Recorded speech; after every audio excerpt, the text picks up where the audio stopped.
नमस्कार, मैं हूं जयश्री सेठी।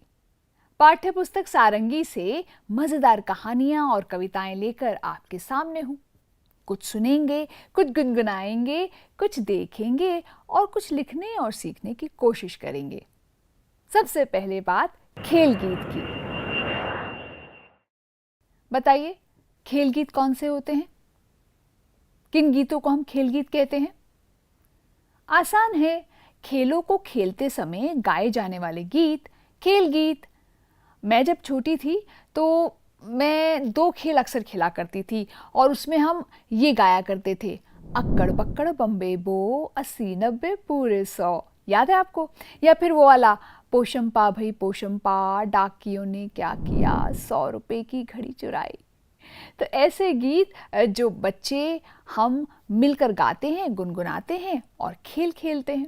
अब अलग अलग जगहों पर, प्रांतों में, बोलियों में मज़े मज़े के खेल गीत हैं। जो खेल गीत आपके लिए आज लेकर आई हूँ, उसमें कौन है जो सुबह सुबह बांग देकर हमको जगाता है? कौन? मुर्गा। और उस पर आधारित ये बहुत मज़े का है। इसमें बहुत सारी आवाज़ें हैं जिसे आप और हम मिलकर गाएंगे और मज़े लेंगे। शुरू करें। मुर्गा बोला कुकड़ूकू, मुर्गा बोला कुकड़ूकू, चल मेरे भैया रुकता क्यों? मुर्गा बोला कुकड़ूकू, चल मेरे भैया रुकता क्यों? कुत्ता भौंके भौं भौं भौं, कुत्ता भौंके भौं भौं भौं, अटकी गाड़ी पौ पौ पौ, अटकी गाड़ी पौ पौ पौ। दोहराएं एक बार। मुर्गा बोले कुकड़ूकू, मुर्गा बोले कुकड़ूकू, चल मेरे भैया रुकता क्यों? कुत्ता भौंके भौं भौं भौं, कुत्ता भौंके भौं भौं भौं, अटकी गाड़ी पौ पौ पौ। बकरी आई बिल्ली आई, मैं आई, म्याऊ म्याऊ आई। बकरी आई बिल्ली आई, मैं आई, म्याऊ म्याऊ आई। धक्की गाड़ी धौ धौ धौ, धक्की गाड़ी धौ धौ धौ, जल्दी गाड़ी पौ पौ पौ।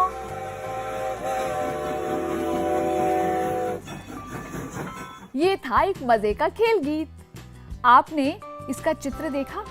जब ये कविता मैं आपके साथ गा रही थी, क्या क्या नजर आ रहा था? एक रेलगाड़ी दिखाई दे रही थी और रेलगाड़ी में बहुत सारे जानवर बैठे हुए थे, कुछ बच्चे भी थे।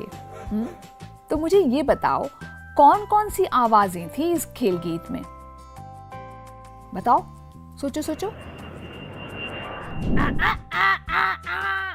कुकड़ूकू, वो वो, भौं भौं, म्याऊ म्याऊ।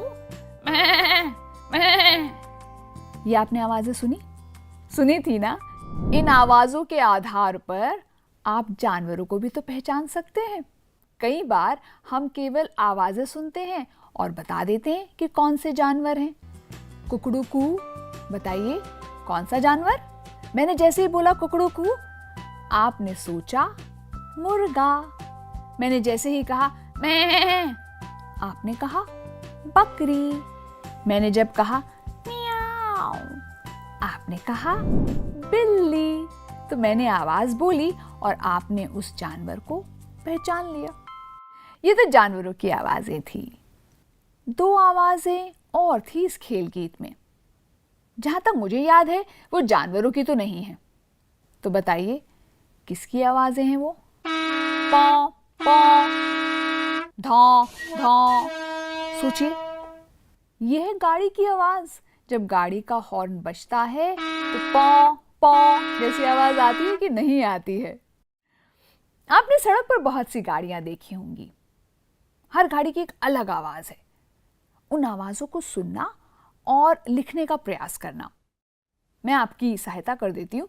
जैसे स्कूटर की आवाज गरगर, साइकिल की घंटी की आवाज टन टन, बस की आवाज घर घर, रेलगाड़ी की आवाज छ छ छ छ छ। अब आप स्क्रीन पर देखा आपने ऑटो, ऑटो की भी एक आवाज है। जब साइकिल रिक्शा चलता है उसकी एक अपनी अलग आवाज है। और जब टक टक टक टक टक टक टक टक घोड़ा गाड़ी चलती है तो उसकी भी एक आवाज़ है। तो अपने आसपास की इन आवाज़ों को देखने का, सुनने का, आवाज़ों को तो आप ऐसे सुनेंगे ही, पर उसके साथ उस वाहन को भी तो आप देखेंगे। तो उस आवाज़ को सुनिएगा और उसे लिखने का एक प्रयास कीजिएगा।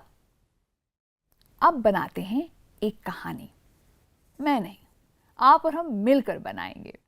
आपको स्क्रीन पर हम एक कहानी का चित्र दिखाएंगे। उसमें 2 चित्र हैं।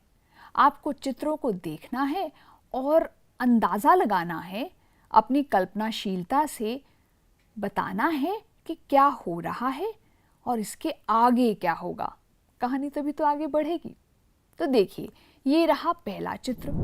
पहले चित्र में आपको क्या दिखाई दे रहा है? मुझे दिखाई दे रही हैं 2 गिलहरियां। पर गिलहरियों के बीच में क्या है? पानी बह रहा है। ये तो अच्छा नज़ारा है, पेड़ पौधे भी हैं। पर पानी के बीच में कौन है? पानी के बीच में है मगरमच्छ। पैने दांत होते हैं। भाई, मुझे तो मगरमच्छ से बहुत डर लगता है। आपको भी अगर मगरमच्छ से डर लगता है तो सोचिए इन 2 गिलहरियों की क्या हालत होगी। इन्हें मगरमच्छ से डर नहीं लग रहा होगा। अब एक उस पार नहीं जा सकती, दूसरी उस पार से इधर नहीं आ सकती। फिर क्या हुआ? मुझे लगता है कि दोनों गिलहरियों को भूख लग रही है। अब क्या किया जाए? एक के पास अखरोट है, दूसरी के पास अखरोट नहीं है। अब बीच में बैठा है मगरमच्छ। अगर नदी को पार करने की कोशिश करेंगे तो मगरमच्छ पकड़ लेगा। फिर इधर वाली गिलहरी उधर वाली गिलहरी को अखरोट कैसे भेजेगी? सोचो। चित्र में दिखाई दे रहा है ना? क्या जुगत लगाई गिलहरी ने दूसरी गिलहरी को अखरोट किस जुगत से मजेदार तरीके से भेज दिया। बेचारा मगरमच्छ हाथ मलता रह गया, दांत पीसता रह गया और गिलहरियों ने अपना काम कर लिया। तो ये तो थी मेरी समझ से कहानी। अब इस कहानी को आप चित्र के जरिए देखें, उसे अपने शब्द दें और उसे सुनाएं अपने सहपाठियों को, अपने दोस्तों को, अपने अध्यापिका को और मज़े लें। तो मैं आपसे फिर मिलूंगी एक नई कहानी या कविता के साथ। बहुत सारा अपना ख्याल रखें। नमस्कार।